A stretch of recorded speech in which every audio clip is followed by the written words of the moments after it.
बिस्मिल्लाहिर्रहमानिर्रहीम। अस्सलाम वालेकुम।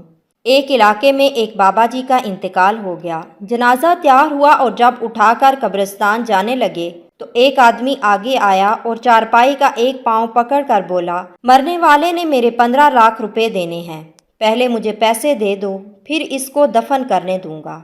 अब तमाम लोग खड़े तमाशा देख रहे थे। बेटों ने कहा, मरने वाले ने हमें कोई ऐसी बात नहीं बताई कि वो मकरूज है, इसलिए हम पैसे नहीं दे सकते। मरने वाले के भाइयों ने कहा, जब बेटे जिम्मेदार नहीं तो हम क्यों दें। अब सारे खड़े हैं और उसने चारपाई पकड़ी हुई है।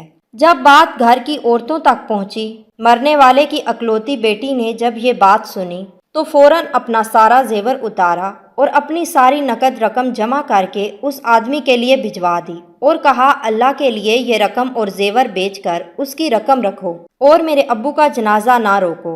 मैं मरने से पहले सारा कर्जा अदा कर दूंगी, बाकी रकम का जल्द बंदोबस्त करूंगी।